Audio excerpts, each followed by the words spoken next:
Au nom de Dieu, le tout miséricordieux, le très miséricordieux. Mesdames et messieurs, chers invités, j'ai le plaisir, tout d'abord, de vous souhaiter à tous la bienvenue à cette conférence de presse organisée à l'occasion de la signature de la déclaration de principe entre le gouvernement de la République démocratique du Congo et la coalition du fleuve Congo, le mouvement du 23 mars, qui constitue une étape importante vers l'établissement de la paix et de la stabilité dans l'est de la République démocratique du Congo. Nous tenons cette conférence de presse en partenariat avec nos partenaires des États-Unis d'Amérique. Le docteur Mossad Boulos nous rejoint également aujourd'hui pour partager certains de ces points importants liés à cet accord, ainsi que les démarches constructives qui ont été entreprises récemment à Washington. L'État du Qatar apprécie grandement l'esprit de haute responsabilité dont ont fait preuve les deux parties pour parvenir à cette déclaration et exprime sa profonde gratitude pour la confiance que les parties ont accordée à l'État du Qatar pour faciliter ce processus. Nous saluons également le soutien considérable apporté par son Excellence le président Félix Tshisekedi, président de la République démocratique du Congo, et son appui à une solution pacifique pour mettre fin au conflit. Nous remercions également sa délégation, ainsi que la délégation de négociation du gouvernement congolais qui a participé avec nous à ces séances et qui a fait preuve de patience et d'engagement. Nous exprimons également notre grande appréciation pour la coopération constructive manifestée par le vice-président du mouvement M23, M. Bernard Bizimois, ainsi que par la délégation qui l'accompagnait. Les négociations ont été marquées par de nombreux défis, mais grâce à Dieu, nous avons réussi à franchir une étape très importante vers la paix en signant cette déclaration, la déclaration de principe entre les deux parties. Les efforts de l'État du Qatar dans ce dossier ont commencé lorsque Son Altesse Cheikh Tamim Ben Hamad Al Thani, l'émir du pays, a accueilli à Doha Son Excellence le président Félix Tshisekedi, président de la République démocratique du Congo, et Son Excellence le président Paul Kagame, président de la République du Rwanda, au mois de mars dernier, ce qui a été considéré comme une étape essentielle vers la résolution pacifique. Cette réunion a été suivie d'une série de réunions de négociation entre les parties, ce qui a constitué un véritable point de départ pour la paix et la tolérance entre les parties en conflit. Et lors de cette réunion en mars, le président de la République démocratique du Congo a exprimé sa volonté d'ouvrir un dialogue sérieux avec le mouvement M23 et son souhait que l'État du Qatar accueille une série de ces négociations entre les parties. Depuis le mois de mars dernier, le Qatar a accueilli directement ces discussions, qui se sont déroulées dans un esprit de positivité et de responsabilité, partant d'une conviction profonde de l'importance du dialogue comme voie d'essentiel pour résoudre les conflits entre les parties, ce qui a abouti à la conclusion de cette déclaration historique. La rencontre des dirigeants a constitué un véritable point de départ pour le processus de paix, traçant la voie qui a mené à des évolutions positives et à des accords importants, au premier rang desquels l'accord de Washington entre la République démocratique du Congo et le Rwanda, signé le 27 juin 2025. L'annonce d'aujourd'hui vient couronner la coordination étroite qui a accompagné cet accord. Cette déclaration ne représente pas seulement un engagement à mettre fin à la violence, mais constitue également une étape clé et une feuille de route concrète vers la réconciliation nationale et jette les bases d'une nouvelle phase de partenariat entre les différentes composantes de la société en République démocratique du Congo, y compris les mouvements armés qui ont choisi de privilégier l'intérêt supérieur. Il ouvre également la voie à un rôle actif de la communauté internationale pour soutenir les efforts de consolidation de la paix et de promotion du développement durable dans les zones touchées par le conflit. À travers cet accord, qui comprend un certain nombre de dispositions, les deux parties y réaffirment, dans la déclaration de principe, leur volonté de mettre fin de manière permanente à la violence et aux attaques et de travailler à instaurer la confiance par le biais de diverses mesures, notamment des mécanismes clairs liés à l'échange de prisonniers et de détenus, ainsi que des démarches vers un accord global qui affirme le rétablissement de l'autorité de l'État sur l'ensemble de son territoire et facilite le retour des personnes déplacées et des réfugiés dans leur foyer en toute sécurité et dignité. La déclaration de principe, comme signée aujourd'hui, ouvre la voie à l'ouverture de négociations directes en vue d'une paix globale qui traite les causes profondes du conflit, tout en s'engageant à mettre en œuvre les dispositions de l'accord de manière responsable. Merci de votre présence distinguée. Grâce à ces efforts, l'État du Qatar a joué un rôle central dans le rapprochement des points de vue et la construction de passerelles entre les parties, aboutissant à ce moment important. Cependant, la responsabilité de la mise en œuvre de cet accord incombe en premier lieu aux deux parties signataires et nous avons pleinement confiance en leur capacité à honorer les engagements qui leur incombent à travers cet accord. Cette réalisation constituera une base solide sur laquelle bâtir un avenir meilleur pour toute la région. En conclusion, je voudrais exprimer ma profonde gratitude à tous ceux qui ont contribué à faire de l'événement d'aujourd'hui un succès et une réussite. À l'avant-garde de ce processus se trouve l'Union africaine avec son Excellence, Monsieur le Président de la République du Togo, qui a déployé des efforts significatifs et clairs en tant que médiateur officiel dans cette affaire sous l'égide de l'Union africaine. Nous apprécions également le soutien important des États-Unis d'Amérique, notre ami, ainsi que de son Excellence, Monsieur Massoud Boulos, conseiller de son Excellence le Président américain. Nous ne saurions non plus oublier de remercier son Excellence, Monsieur Mahmoud Ali, président de la Commission de l'Union africaine, pour son soutien constant aux efforts de consolidation de la paix sur le continent. Nous exprimons également notre reconnaissance envers plusieurs pays qui ont eu une influence très importante dans la conclusion de l'accord d'aujourd'hui, parmi lesquels la République du Rwanda et le Royaume-Uni, à travers son envoyé spécial, ainsi que la République française, qui a joué un rôle majeur en annonçant une prochaine conférence pour soutenir l'action humanitaire dans l'Est du Congo, et le groupe de dialogue stratégique aux Pays-Bas, ainsi que tous les pays et partenaires régionaux et internationaux qui ont soutenu les efforts de paix et contribué à rapprocher les points de vue entre les parties. À travers ce rôle, l'État du Qatar incarne sa vision constante de faire de la médiation un pilier fondamental de sa politique étrangère et réaffirme son engagement continu à soutenir les efforts de paix, à promouvoir le développement durable et à permettre au peuple d'atteindre la stabilité à travers la justice, la participation et le respect mutuel. Nous espérons que cette déclaration constituera une étape sérieuse vers l'ancrage d'une paix durable et la réalisation d'un développement durable dans la région de l'Est de la République du Congo, ainsi que sur l'ensemble du continent africain. Je vous remercie tous et je laisse la parole à son Excellence, Monsieur Massoud Boulos, conseiller de son Excellence, Monsieur le Président, pour exprimer son opinion. Mille merci au très honorable ministre Dr Al-Khalifi. Je voudrais tout d'abord exprimer ma profonde et sincère gratitude pour cette généreuse hospitalité et cet accueil chaleureux et particulièrement bienveillant qui nous ont été réservés par notre cher et ami État du Qatar et son peuple qatari si accueillant et si aimable. Qatar. Nous tenons bien sûr à remercier son Excellence et bien sûr nous souhaitons également remercier son Altesse et Monsieur le Premier ministre également et l'équipe qui a fourni, il faut le dire, un effort absolument colossal et remarquable à cet égard, démontrant une détermination et un engagement sans faille. Et bien sûr, ce n'est pas la première fois, tout le monde le sait.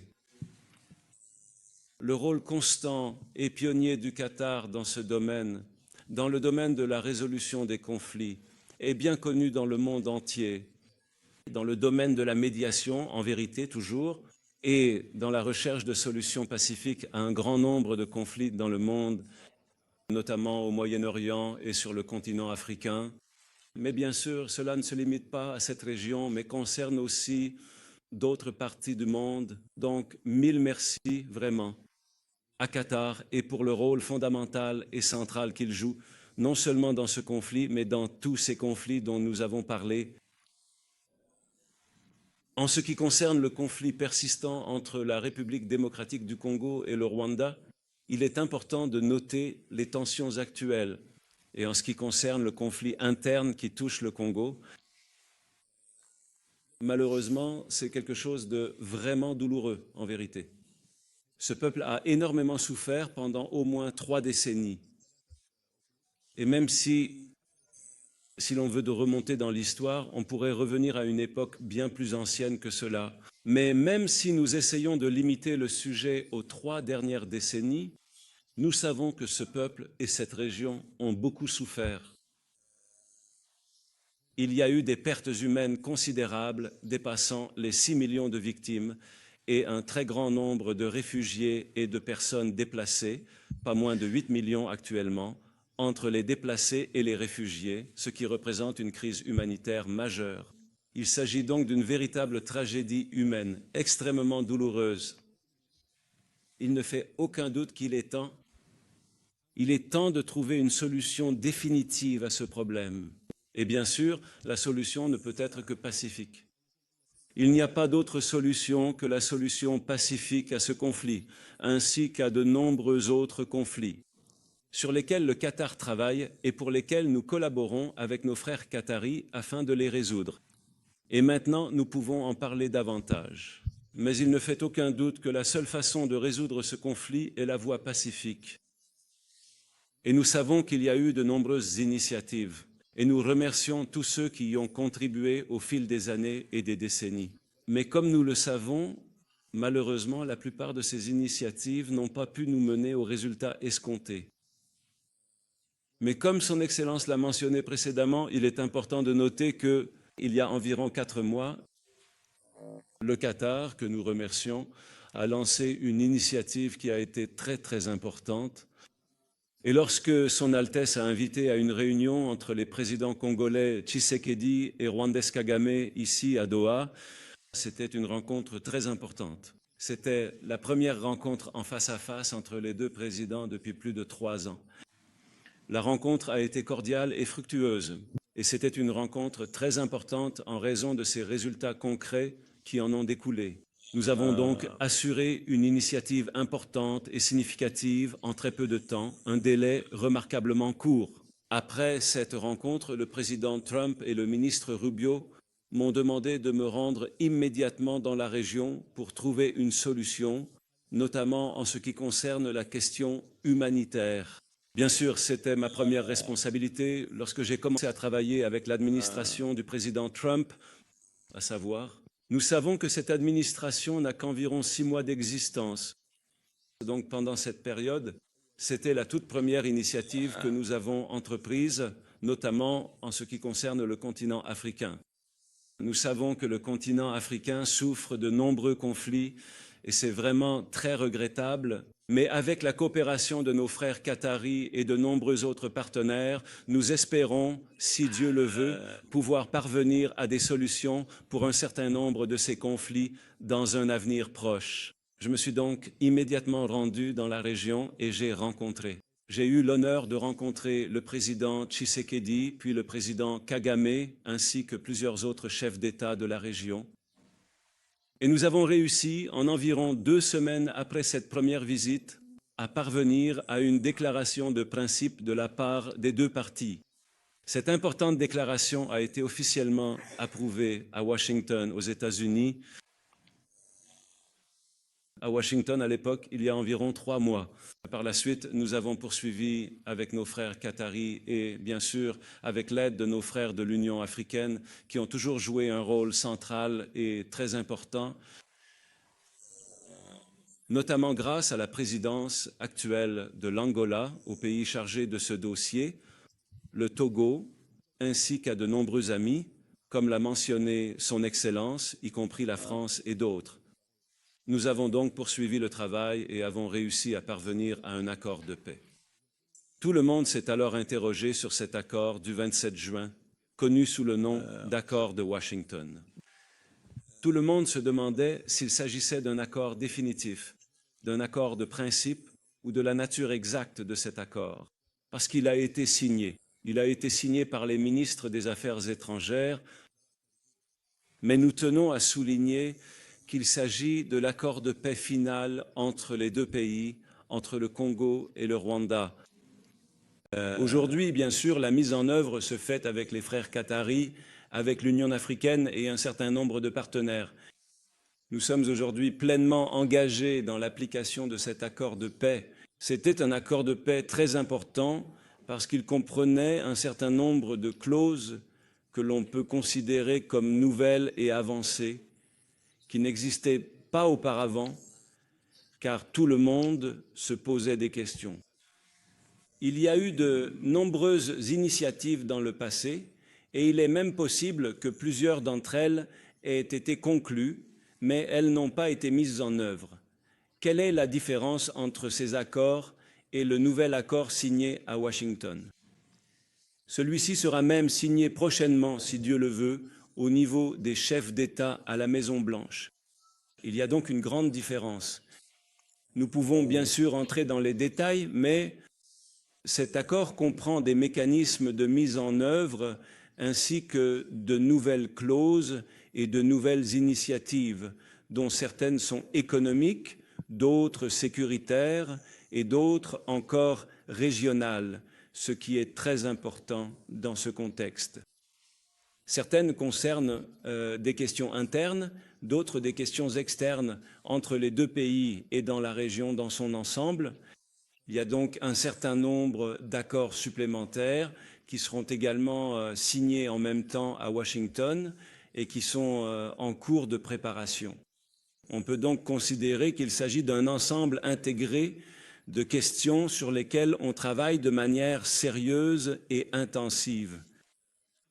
Quant à la déclaration qui a été signée aujourd'hui, nous tenons à féliciter les deux parties et à féliciter le peuple, le cher et bien-aimé peuple congolais qui mérite absolument tout le bien et le bonheur. Un peuple qui a énormément souffert pendant de très longues années et des décennies entières et qui mérite pleinement de vivre en paix, qui mérite de vivre dans une certaine et durable prospérité et de jouir d'une vie meilleure. Et nous savons que le Congo est un pays qui ne manque absolument de rien en termes de ressources naturelles et humaines. Et l'eau, ainsi que toutes les richesses naturelles abondantes et précieuses, des ressources essentielles dont tout pays et tout peuple, sans exception, pourrait pleinement et équitablement profiter. C'est un pays très vaste, immense, avec une population très nombreuse et diversifiée, et il peut jouer un rôle central, fondamental et absolument crucial sur la scène internationale. Nous souhaitons sincèrement tout le bien, la prospérité et la paix à nos chers frères et sœurs du Congo, un pays d'une importance capitale pour l'avenir du continent africain et au-delà. Nous espérons bien sûr que ceci n'est qu'une première étape. C'est une déclaration de principe, mais ce sont des principes très importants qui concernent un certain nombre de questions fondamentales. Mais elle est fondée sur le principe du dialogue, sur le principe de la paix et sur la résolution pacifique des conflits. Nous souhaitons tout le bien à nos frères et sœurs du Congo et nous espérons de bonnes relations de voisinage avec le Rwanda et les autres pays voisins, y compris l'Ouganda, le Burundi, la Zambie, l'Angola et d'autres encore. Nous sommes donc très optimistes quant au rôle du Qatar et nous allons immédiatement travailler avec nos frères qataris pour, si Dieu le veut, parvenir à un accord complet dont les principes ont été annoncés aujourd'hui, et ce, dans un avenir proche, si Dieu le veut. Nous aimerions vous remercier encore une fois. Mille merci. Merci, merci, Votre Excellence. La toute première question est adressée par la chaîne de télévision Al Jazeera. Monsieur le ministre,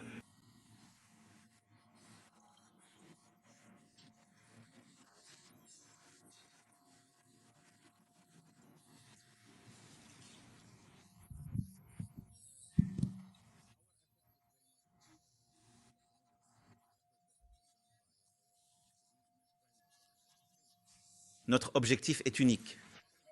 Suite à la réunion des chefs d'État à Doha, nous avons réussi à établir une feuille de route, un chemin vers la paix pour résoudre les conflits les plus importants entre les deux États. Heureusement, grâce aux efforts et à la contribution accrue de nos partenaires stratégiques aux États-Unis, l'accord de Washington a été signé. Suite à l'accord de Washington, nous avons créé ce volet à Doha pour aborder la dimension intérieure qui couvre les conflits au sein du Congo.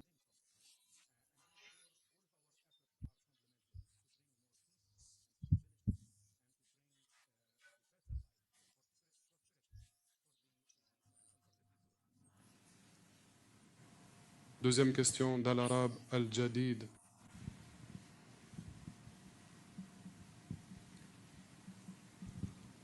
Bonjour, Anwar Al-Khatib d'Al-Arab Al-Jadid. Questionnez monsieur l'envoyé de paix américain. Pensez-vous que cet accord constitue le début de la fin du conflit dans l'est du Congo? Et les dispositions de cet accord offrent-elles des garanties pour y parvenir? Merci. Merci pour la question. Bien sûr, si Dieu le veut, cet accord historique et significatif sera véritablement le début de la fin de ce long et douloureux conflit. Il comprend, comme l'a si bien mentionné son Excellence, des dispositions fondamentales, essentielles et très importantes qui concernent tous les problèmes complexes et les conflits persistants, les axes principaux et les racines profondes de toutes ces difficultés et différends majeurs auxquels le peuple congolais est malheureusement confronté au quotidien. Il comprend également une réaffirmation de principes généraux très importants, ainsi qu'une confirmation des initiatives en cours concernant l'Union africaine, des initiatives régionales et l'accord de paix de Washington, ainsi que tous ces accords et initiatives antérieures. Et à la fin, la déclaration, il est vrai, n'est qu'une déclaration d'intention, mais on peut la considérer comme une déclaration d'intention relativement détaillée. Il y a un certain nombre de détails très intéressants et à la fin de la déclaration, il y a aussi une sorte de calendrier. Et il existe un mécanisme de mise en œuvre ainsi qu'un mécanisme de suivi. Il ne fait aucun doute que nous espérons, si Dieu le veut, que cela soit le début de la fin pour résoudre ce conflit. Troisième question de l'agence France-Presse. Bonjour à tous. J'ai deux questions, si vous le permettez. La première question s'adresse à son Excellence le ministre. Monsieur le ministre, quelles garanties avez-vous obtenues pour vous assurer que les deux parties respecteront la déclaration de principe? Quelles sont les étapes attendues des deux parties pour avancer sur la voie de la paix? La deuxième question est pour Monsieur Boulos. Vous avez parlé d'une déclaration de principe, mais vous avez dit que c'était plus que cela. Il y a plus de détails. Allons-nous voir des mesures concrètes et immédiates sur le terrain, par exemple? C'est-à-dire, est-ce que le gouvernement de Kinshasa, pourra accéder au territoire contrôlé par le M23? Et d'un autre côté, sera-t-il possible, par exemple, de rouvrir les banques à Goma ou à Bukavu? Merci beaucoup. Merci beaucoup. En ce qui concerne les garanties, en réalité, je voudrais insister sur le point que j'ai mentionné, à savoir que l'engagement et la mise en œuvre de cet engagement incombent aux deux parties au conflit. Les deux parties à la déclaration se sont mises d'accord sur un certain nombre de principes fondamentaux inclus dans les clauses de l'accord, et ces clauses sont soumises à un mécanisme de suivi. Ce qui distingue réellement l'accord entre les deux parties aujourd'hui, et comme l'a mentionné son Excellence le conseiller, c'est que cet accord n'est pas le premier entre les deux parties. Il y a eu des accords précédents, mais ce qui rend vraiment cet accord particulier cette fois-ci, c'est la grande participation internationale dont ont bénéficié les deux parties en ce qui concerne la mise en place de mécanismes de suivi détaillés grâce auxquels nous pouvons établir des rapports clairs adressés aux parties concernant la mise en œuvre de ces clauses. L'annonce faite aujourd'hui n'est qu'une simple déclaration de principe, ouvrant ainsi la voie à un accord global et exhaustif qui couvrira tous les points clés et essentiels liés aux différends persistants entre les deux parties concernées. Par conséquent, nos efforts ne cesseront pas après l'annonce d'aujourd'hui. Les groupes de travail poursuivront leurs travaux et, si Dieu le veut, nous poursuivrons nos efforts pour atteindre cet objectif, à savoir la signature d'un accord global et général entre les deux parties. Merci beaucoup, Votre Excellence. Je vous remercie sincèrement pour la question précise et très détaillée que vous avez posée. Il est clair que vous êtes très bien informé sur le déroulement des choses. Bien sûr, c'est l'objectif. Le but de tout accord de paix est d'atteindre les résultats que vous avez évoqués dans votre question. Nous savons qu'il n'existe pas de solution miracle, surtout en ce qui concerne le calendrier. Il y a un travail sérieux de la part des deux parties et comme son Excellence l'a mentionné, de la part de la communauté internationale également. Aujourd'hui, nous savons qu'il y a un très grand et significatif intérêt international pour ce dossier important, en plus de l'intérêt régional déjà bien établi et manifeste. Par exemple, pour les Nations Unies, c'est l'un des dossiers les plus importants, notamment sur le plan humanitaire et en ce qui concerne la MONUSCO, par exemple, qui est présente dans cette région de l'Est du Congo depuis des années. Donc, en plus de la communauté internationale de manière générale, le Qatar et les États-Unis, la France, la Grande-Bretagne et de nombreux autres pays. En plus de l'Union africaine bien sûr, et les unions régionales. Les unions régionales, comme la SADC, sont des acteurs clés. C'est le résultat escompté sans aucun doute et c'est un objectif important à atteindre. L'un des points les plus importants de la déclaration de Nairobi, c'est l'accent mis sur le rétablissement effectif du contrôle et de l'autorité pleine et entière de l'État sur l'ensemble de son territoire national. Et c'est tout à fait naturel pour n'importe quel pays, peu importe qui est le président, l'administration ou les responsables. C'est une question qui concerne tout pays, mais le contrôle de l'État sur l'ensemble de son territoire, mais nous connaissons ce conflit. Il y a un conflit en cours. Le sujet nécessite un dialogue et un suivi. Ce dialogue demande une persévérance considérable et d'aboutir à des accords véritablement détaillés, complets et globaux. Et ici, j'aimerais particulièrement souligner que c'est tout à fait vrai. Aujourd'hui, ces principes ont été annoncés, mais avec nos frères qataris, il y a eu un travail acharné sur les détails. Et si Dieu le veut, comme nous l'avons dit, bientôt ils pourront, avec la facilitation de nos frères qataris et avec tout notre soutien et encouragement, ainsi que celui de plusieurs partenaires. Nous espérons sincèrement que les deux parties concernées pourront parvenir à une solution complète, exhaustive et véritablement globale, qui prendra en considération attentivement tous ces détails importants et complexes. Il ne fait absolument aucun doute qu'il est tout à fait possible de prendre des mesures concrètes et efficaces pour y parvenir. Ces choses peuvent se faire progressivement, mais c'est l'objectif souhaité et nous espérons que le peuple congolais pourra l'atteindre le plus rapidement possible. Ce conflit est sans aucun doute interne et le dialogue est interne entre les deux parties. Bien sûr, on ne peut pas oublier qu'on ne peut pas dire qu'il s'agit d'un conflit purement interne. Dans tous ces conflits, partout dans le monde, il y a toujours cela. Il y a de nombreuses parties qui interviennent, qui s'impliquent d'un côté ou de l'autre. Mais toutes ces parties ont fait preuve de bonne foi et c'est le point le plus important dans cette affaire, la manière d'aborder ce dossier avec bonne foi. Et ici, je tiens vraiment à remercier les deux présidents, le président Tshisekedi et le président Paul Kagame, avec qui j'ai eu l'honneur cette semaine d'avoir des échanges détaillés et qui ont tous deux fait preuve d'une totale ouverture, pour être honnête. Pour parvenir à cette annonce importante, je tiens également à remercier à nouveau le président Kagame, le Rwanda et les représentants qui étaient présents. Je ne sais pas s'ils sont avec nous aujourd'hui au plus haut niveau pour aider et contribuer à faire avancer ce dossier. Et sur ce, nous concluons la conférence de presse. Merci. Merci à vous d'être venus. Merci. Merci. Bienvenue, messieurs. Allez-y, s'il vous plaît.